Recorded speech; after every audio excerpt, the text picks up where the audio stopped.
Hey there, it's Andrea, and welcome to the Voice of Influence podcast. Today I have with me Georgie Enthoven. She is a distinguished alumna of the University of California at Berkeley and Harvard Business School, where she earned her master's in business administration. Having lived in more than a half a dozen countries, she treasures a truly global perspective, including the dynamics of emerging markets. Her new book, Work That's Worth It, The Ambitious Professional's Guide for a High Impact, High Reward Career, is a pivotal resource for individuals seeking to design their career to work for them and the world. Georgie, it is great to have you here on the Voice of Influence podcast. It's very exciting to be here. Thank you for having me. Congratulations on this book. It is such a big deal. Anytime you write a book, that's a big deal. Yes.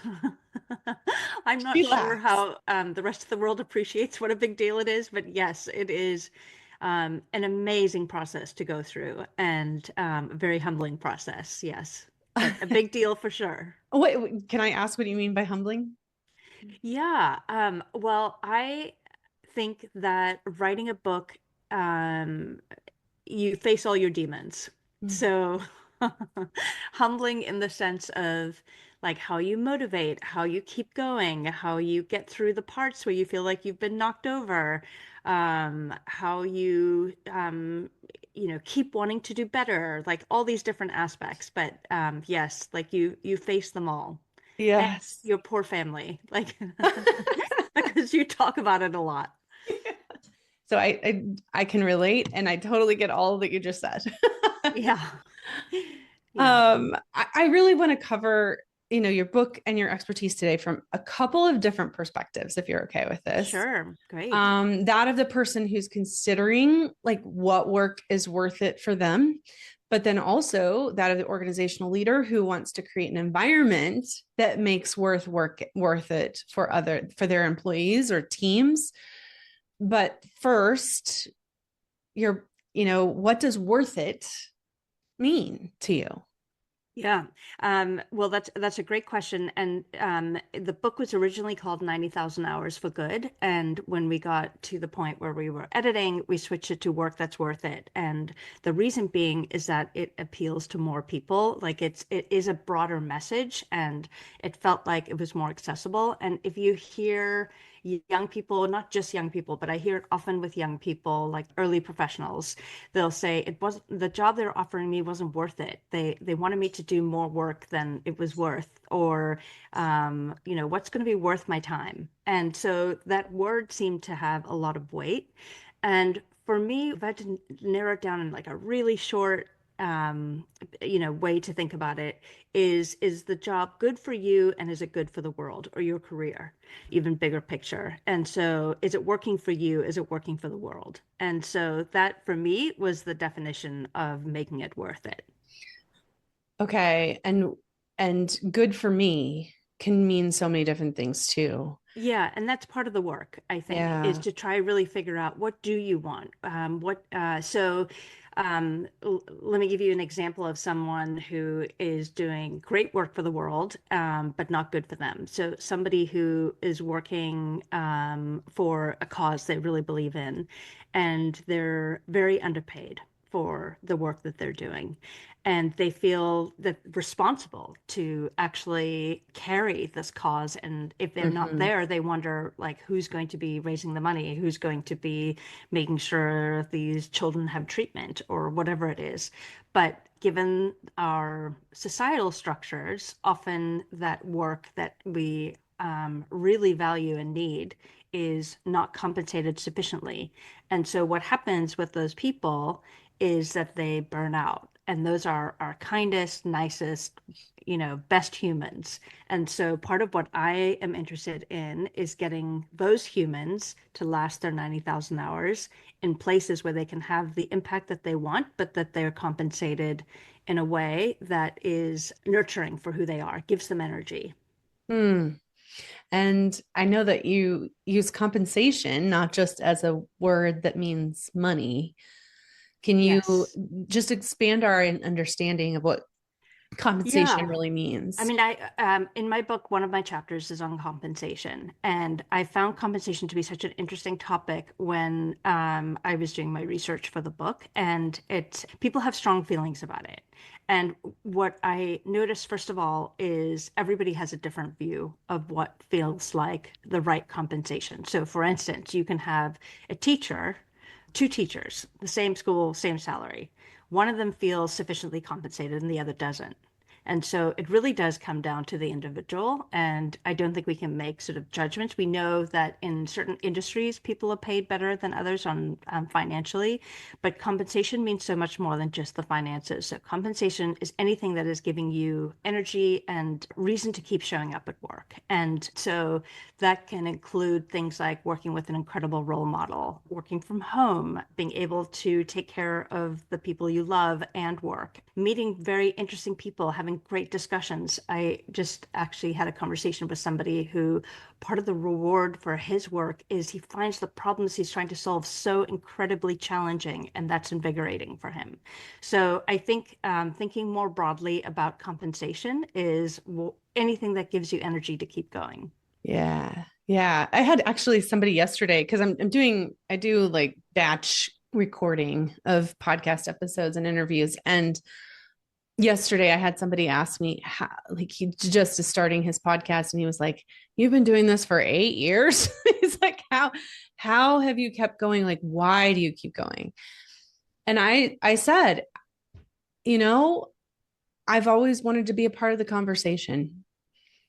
It's just like that's part of the meaning for me Yeah. is being in on that conversation, pushing conversations forward, even if it's not, like I'm not monetizing the podcast itself. Hopefully it's getting some word out about our company, but like Yeah. that's part of it is it has to mean something to me. Yeah, and if that went away, you would feel that loss. Yeah. And so I think, you had talked about how is it good for the individual, the young professional, and how is it helpful for somebody leading a team. What you just said is really interesting because that would not be an obvious reason to be doing a podcast. It may Hmm. be, but Hmm. it wouldn't be sort of the first thing that you would share or somebody would think is part To of make your money, to get motivation. your brand out Yes. there. Yeah, more transactional. But Right. there's an emotional appeal to you. And so part of what leadership needs to understand and work with young professionals or anybody in the organization is what is it that really drives them to keep coming? And how can you Hmm. give them more of that? Because it's not only monetary. Hmm. Another conversation I had recently with a nonprofit leader who came from corporate, now is leading a really large nonprofit. And he said the difference in how he leads is so different because the people and the reason why they're there is different. And that was interesting to me because I don't necessarily agree that that's actually true. I think that it might be true at first kind of glance, but that like I feel like you're proposing the people who are in corporate also need to have that kind of feeling, that kind of drive, that or sense of purpose in what they're doing. 100%. And actually, sometimes people will feel like, okay, I'm already in a job. The market's crazy right now. I'm sure you're having lots of conversations about AI and how we Yeah. just don't know what's coming. We Right. politically everything is shaken up. With AI, everything is we don't know what the future holds. So people feel if they are in a job that pays them to stay. And that is very logical. And you can create impact and have meaning wherever you are.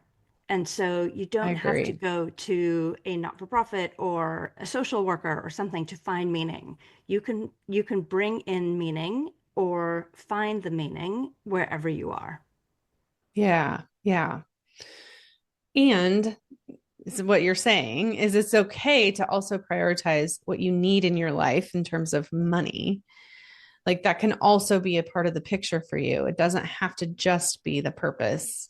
but 100%. So it's income and impact, really. But yeah, income, I think of as broader than just money. So that's why I call it compensation. sure. And on impact, I think of it as your contribution. What is the contribution I want to be making? And one of the reasons I wrote the book actually is because I read a statistic that the average career is 90,000 hours. And I just thought that is an enormous amount of time. It's sort of this gift that you get of the future that you get to shape. And how do you want to contribute with those hours? It's a powerful way to look at a career. And it may feel daunting, like if you're early on or even in the middle. I have a calculator on my website that you can sort of quickly figure out how many hours you have left. And I've seen so many different reactions to that too. Like, oh my God, really? That's how much more work. But that maybe is a sign that you are looking for something with that you're more connected to. And Mm, not everybody craves that. Like I am somebody who I really need to be attached to what I'm doing. Not everybody has that desire it's true. to have such a high quality experience at work. But there are enough people who do. And when I graduated from Berkeley, I really wanted to do good in the world. I had put together my own major, which at the time was third world development, but it was emerging markets, you would call it now. I really thought I would go work at the UN or the World Bank, but it's hard to get into those organizations. And what I could find was handing out flyers and that kind of work for not-for-profits. And I didn't feel it met my ambition. And so I ended up then getting a job in the tech world and loved it as far as the ambitious side. I was learning a lot. I was gaining new skills. I was working with interesting people. We were like winning in the category and all the buzz about getting started in a career. And I was volunteering on the side to try fit the soul piece in the whole Yeah. time. And Yeah. I didn't really notice it then because I didn't know that you could be asking more of a job. And not everybody can or needs to, but I wanted to. And so that was sort of how I got my start. And we lose so many people who actually want to do great things in the world and contribute significantly, but they can't find the pathways to do so. Can we talk about the idea of the contribution? I love that word. I use that word as well. And it feels it feels like it needs to be like there's something significant about the contribution.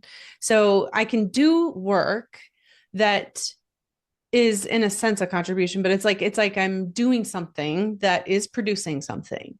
But to really make a contribution that is connected, as you're using your word, connected to who I am and what I bring and all that kind of stuff, like I think that that is a way more interesting idea, and not just interesting, but feels better to a person when they're feeling like they're doing something they're really good at. Yeah, you're right. I believe that most people don't understand their natural gifts and their Yes. strengths. And so I think the Yeah. very first part is really having a deep dive into that and understanding where do you shine. And the early job that I had, what I did is start leveling out weaknesses. So I was like, I don't know spreadsheets, great. I'm going to go spend a lot of time on spreadsheets. I don't know how to negotiate, great. I'm going to go negotiate with the hardest of them. And I didn't pay attention to what I was actually really good at until way later. Why do you And think that is? What? Because I think a lot of people do that. We all yeah, do that well, to a certain our degree. education system doesn't spend a lot of time in understanding what our gifts are. So a whole education system is about leveling up weaknesses and becoming a generalist. We don't get the chance to do that, and we don't get the chance to shine the light on ourselves. I for the first time did it at Harvard Business School, and we did a Myers-Briggs test. But it was one day we took the test, we did this exercise with a group, and then we got the results back later and we had a reflection on it. It was probably the first seed that was planted in me of how I respond in a group, how I relate to a group. It didn't have the impact on that I would have liked it to have because it sort of was like one of the checks that we did and then we moved on. Mm. But I think if I had paid attention then, it could have shaped a lot more.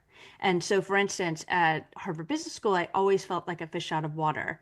I was surrounded by a lot of investment bankers and consultants that were incredibly ambitious and really bright. And I felt afraid to speak up. I felt like I didn't have the same credentials or depth of knowledge or savviness with words. But what I did have, which I didn't pay attention to, was the empathy and feeling what's happening in a room and noticing what's important to people and being able to connect people on a soulful way. And so all that was sort of in the background, but I didn't know to bring that to the foreground, that that would be of value. And that was a mistake of mine. But we don't know to do that until we start really looking at our gifts. And if you want to be one of these people that I call disruptors for good, they've got a job that works for them and works for the world, you're going to have to know your gifts. And so to tie this back to our earlier part is one of the exercises is to really understand the perspectives that you bring to the table, Yes. because often that is such a great key to finding work that's worth it for you. And so we are all different. We do all have different lives, but what's important to you is probably based on experiences you've already lived. And I find most, even like 18-year-olds, already know something they really care about in the world, like an injustice or something that they would love to see more of, or whatever it is, but they already have something they care about. But we don't ask them about that. We ask them, what do you want to do? What do you Mm, want to study? Who do you want to be? But we don't ask, what could be your great contribution? What do you really care about in the world? What's mm. meaningful to you? And so all along, the questions are wrong. And it does shape us into a very performative career. That really makes me think about this kind of dual responsibility of the person who comes to work and the work environment itself. To So first of all, to know your perspective so that you can bring it to the table, even if you are in a job, regardless of what your job is, you still have a perspective that you could bring in a contribution that might be unique or you flavored or whatever. And but then the environment also has to invite that and want that perspective and provide opportunity for you to use your voice and share that. Yeah. And I actually, through the work that I did to get this book out, and I noticed something interesting between values and perspective. Mm, And your values, you do want to feel aligned with the team you're on, because you really will feel it when you're not aligned. And so, like, somebody asking you to do something that you just don't feel is right or yeah. ethical. Yeah. And so that is in like values, you do want to feel aligned, but perspectives, you want a diversity of thinkers. Yeah. And that sort of really helped me, because you're not looking for people who all have the same lived experience, the same life experience as you, because what you will be able to create and come up with is limited. But if Mm, you can have people in the room who've really seen and experienced different things and have different ways of thinking and different ways of being in a group, then you have the richness of everything they bring, but you're aligned on values. mm, love that. Okay, so I have a daughter who is graduating from high school. So I know a lot Congratulations. of kids, or I should say young adults, who are moving into the workforce or going to college and or in the military. Everybody kind of looking at the whole big picture going, "Oh my goodness, what in the world am I going to do?" And it used to be that we felt like college was a safe bet, and now they know it's not necessarily a safe bet depending on what field they're trying to go into and how confident they feel that they're going to keep going into that field, because it could be a loss in the end.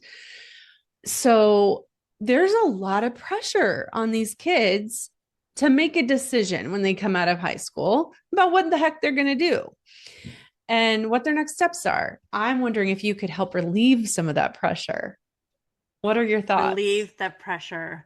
I think Well, you can. yeah, I think the first piece is there's a lot that's changed financially for this younger generation. Yeah. So housing is more expensive, tuition is more expensive. So those are big financial hurdles to get through Mhm. in early career, later career, wherever you are. And so I think if you have the perspective of, is college going to be worth it?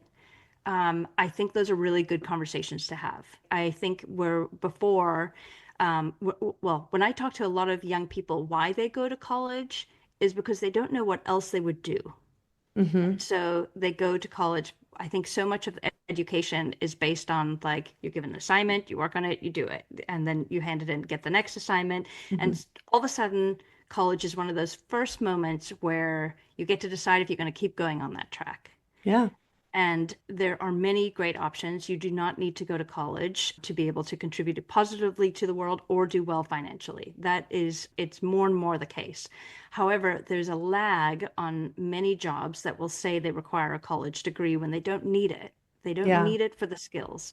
Be intentional with your choice. So if you decide to go to college, jump right in and get the most out of it. If you decide not to, do the same on the other side. I don't think there's a one size fits all, but don't go to college and then feel really burdened by the debt and frustrated that that's the process. Go to college and find all the ways that you can benefit yourself. I think part of college is also meeting interesting people, letting go the values of your household and deciding which ones you want to carry forward with you as an individual. There's so many other learnings that happen in that environment that are not just learning to earning.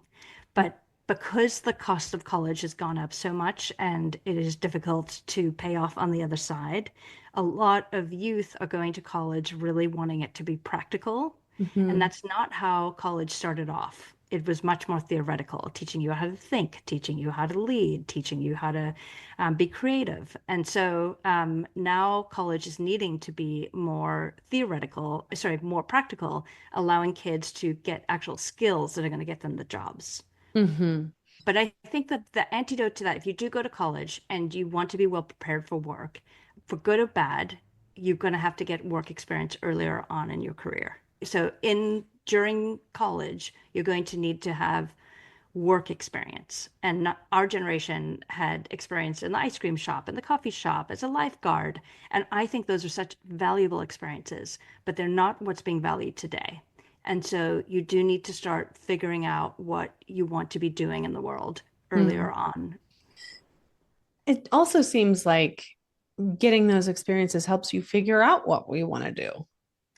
Yes, I do think so. I'll give an example. Hopefully, my daughter won't mind me sharing it, but she's also 18, graduating. And this last summer, she was raised for a good portion of her life in Mexico City. And so she wanted to do an internship there. And she did an internship for a wonderful not-for-profit that helps children around Latin America get a heart transplant when they otherwise wouldn't be able to live. She worked at that organization for a couple of weeks and she did a program where she actually met families, went to see patients, went into hospitals, understood hospital design, and had to fundraise and figure out how the corporate side of it works in the back office. And so it was a really amazing experience. And she was incredibly moved by it and very touched. And then she went the next week to see what sort of the corporate world was like. And she went into a larger office and had a 2 hour meeting in a conference room with some executives just listening in the background. And she came back and said, "It's so boring." I couldn't do that. For her, feeling really connected to understanding purpose and seeing the people you're helping and moving around and seeing a lot of different environments was very invigorating for her. So that really helped her. But other people may feel very stimulated by a deep conversation in a conference room to solve a particular problem. Mm, So those experiences, like, experiment, I think, regardless if it's exactly. in college or I would say your first 10 years, so between 20 and 30, your number one goal is to experiment. And that doesn't mean leaving your job. That could mean staying at the same job, but raising your hand for different things that give you exposure to different kinds of people, different types of ways of working, so that you can start to figure out where you shine. And that goes back to the gifts. Where do you shine? And you Yeah. won't know until you've tried a lot of things. Yeah. So true. I think one of the things that's hard for people to imagine is that the things that are most effortless for them might actually be good for the world and might actually make them money. Yes. And actually, I think one of the myths that we hold is that if you have to be working really hard and struggling Yeah. to for it to be worthy. And that's not the case. If work comes easy to you and you have these incredible gifts and you can do the 4 hours a day work week, I mean, Or even good. if it takes longer, but you're just Yes. enjoying yourself and it doesn't Yes. feel like work. Yeah. That can And happen too. And I've actually, I really felt that for the first time in writing a book. I mean, I will say that I've been working on building a platform and everything else, but 10-hour days, working incredibly hard. And my youngest son is 12 right now, and he will come back from school and he'll say to me, Mom, did you get a walk in? And because I go into the forest every day in San Francisco and go for a walk in, that sort of calms me down. And he notices that I'm just so in a vortex, so absorbed by the work that I'm doing that sometimes I will say, I don't know. Did I? I don't know. And that's how deeply entrenched I am into what I'm Yeah. doing. But it doesn't feel, it feels energizing. I get excited about it. I love what I'm doing. I've climbed two mountains, and one is Kilimanjaro, and the Oh, other is Mount Rainier in wow. Washington State. And Yeah. both of them were sort of like mountaineering groups that I had signed up with, and I felt at those times I'm pushed to my absolute physical limit. Like I exercise every day, but I'm not like an athlete. So for me, it really pushed me, and this work has pushed me to my intellectual limit. Like I've worked to that piece where I feel like I've got nothing more to give this. I've given it everything. And for me, that feels so invigorating. That's how I like to live life. That's like how I like to be in relationships. I don't want sort of a medium life. I want Yeah. it to feel really connected and passionate. And I meet a lot of people who are looking for the same thing. Okay. Organizational leadership, providing the structure that allows for work to be meaningful.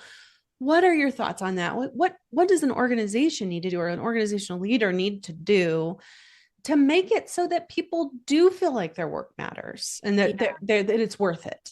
I think most organizations today have some form of a mission, and but how that mission is integrated into the work environment is often sort of where it gets diluted. And so, like the first thing is, yes, have a mission, a clear mission that is important to the founders, the shareholders, whoever it is, and then the employees, obviously. But then, can people understand and tell you what that mission is at all different levels of the company? Because sometimes I will see missions that seem convoluted or quite separate from the business, or just too generic. And if you ask people in the company, what is the mission? They know what they do, they know what they produce, but they don't know what the mission is. So I think the first thing is just from the top down, what is the mission? Why is it important? And is it easily to communicate and to attach to? And on the opposite side is every individual in the company has their own personal mission, something that's important to them. So how can you align and grow their personal mission with the mission of the company? Mm. And so it could be getting more women in the workforce. It could be something about climate or like their environmental practices in the office. And so how do you align that and amplify what's important to the individual, because that, again, is part of their compensation. If they can grow that mission for them individually, they will feel aligned and connected to your company for a lot longer. But when it's just totally disconnected and transactional, then expect a transactional relationship. Is there anything else, core message or something you want to share from the book?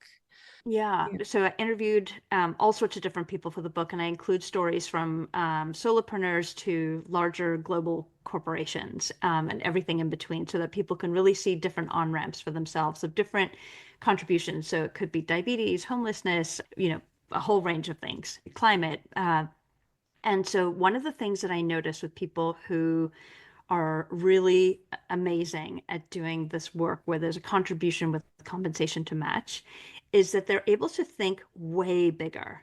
And it's almost like they give themselves this declaration of what they're going to achieve. And it feels so audaciously big sometimes. But if you can achieve 70% of that, that's so much better than achieving 10% of something, or sorry, 100% of something smaller. What I realized is if you can think from the beginning of a company, or depending on where you are, a stage of a company, but if you can think of, okay, what is the impact we want to have, and what if we could add zeros after that and still have the same quality of service or product that we deliver to the people we're serving, but have significantly more impact and more reach? It doesn't actually take more time of the day of the person or the people building that company. It's the same job, but the vision is so much bigger.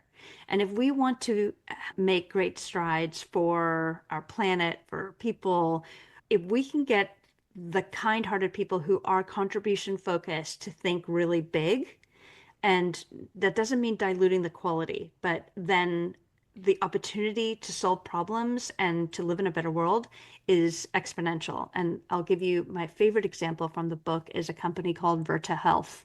And they, when I was interviewing them for the book, the CEO, what he said is our mission is to reverse diabetes in 100 million people. And I thought that was absolutely like, oh my God, how does somebody think that big? How, like 1,000? Yes. Like 100,000? Maybe. But like, how does somebody think like that? When I went back to fact check and everything and get him to sign off, he said, oh no, it's now a billion of diabetes, reversing diabetes and obesity in a billion people. Hold that in your body for a second, like how big that goal is. But he's still the CEO. He still has the same hours. He still has the same job that he's committed to. But his vision is so much bigger. So how they Mm, do it needs to be scalable at that level. And that is a seed that I will plant. If you are one of the kind-hearted people, how do we get you to think bigger? How do we get you to think, put some zeros on whatever impact you want to have and figure out how you reach that many more people by design? mm, that's awesome. Okay, so I want to ask a question about mentorship. When you think about the mentors that you've had, did they do anything in particular, or that you could say, you know what, this is something that I've adopted and want to use and want to pass on to others? What is that thing for you? Yeah, okay, so my very first thing with mentorship is agreeing that you are two different people and you have two different circumstances. And so there's a mentor that will give you advice, and there was as mentors that will open up opportunities for you and listen to you and be a shoulder or a trampoline for you to reach for the stars. Advice can be tricky because it may apply to them and that may have been what worked to them, but it's always sample size of one because you're in a different circumstance. And so I think in any mentorship relationship, it should be open and clear that I may have advice for you sometimes, but I want you to think about it and decide if that's the advice that is right for you. And you get to do that. And so, because I think sometimes the mentorship relationships get set up and the mentor spends time and energy and focuses on them and gives them sort of step, this is how you do it. And they don't take it. And that feels offensive. But I think to honor that we're all different. And that really came to me crystal clear in coaching and being certified as a coach is I don't know what's best for anybody else. And all I can do is tell them what has worked for me Mm, and why I think it worked for me. And they can then go look at those ingredients and decide if that is a step that would be helpful for them. But I think when you're thinking of being a mentor for somebody else or looking for a mentor, one of my chapters is on connection. And I really think either it's you've got people in your safety net that are really critical for you to be able to do the work you do. And those are often the people in your home that are your safety net that give you the strength to be able to take the bold risks that you're going to be taking out in the world. And then there's the trampoline people who will let you jump high. And for me, a lot of the trampoline people are not even people I've met, people I've read about, or people I've like, for one is I think Jane Goodall is absolutely amazing. And I briefly met her, but obviously I don't know her and she's not a mentor for mine, but she definitely is part of my trampoline because I look at her as such a role model for what does work. Like, how has mm. she lasted 90,000 hours? Well, she must feel compensated for the work she's doing. Yeah, that's great. Yeah, I feel like some of my mentors for sure are people that are coming on the show, and I get to ask them all kinds of questions. Yeah, yeah. And I think that's actually the curiosity piece is so important. So if you Yeah, acknowledge that we're all different, part of your job is to ask lots of people questions that are important to you, and you start piecing together which pieces of that you will take and not. And so that's right. we have different visions for what we want for our life, and we come from different places. What makes sense for you to try will land with you. And I Yeah. think that is an important part. And that's part of how you find your voice by you getting to listen to other people and integrate and synthesize and choose and use critical thinking and apply it to your own circumstance. All of a sudden, it's your voice. It's not just other people's voices. Yeah, it's all there Mm, already. But what your job is to sort of uncover what's really important to you and what's going to work for you and what's going to resonate for you. that's so good. How can people find you in your book? Oh, that's so sweet. I am available online wherever you get your books. It's called Work That's Worth It. And I also have a website, workthat'sworthit.com, and that will direct you. If anybody like wants to just read some free chapters, I also have a way to get free chapters on a pop-up on my website so you can get started. But yeah, that's how. It's graduation season, so it seems like it'd be a great graduation gift, and then they can pair that with the mentorship workbook that we created.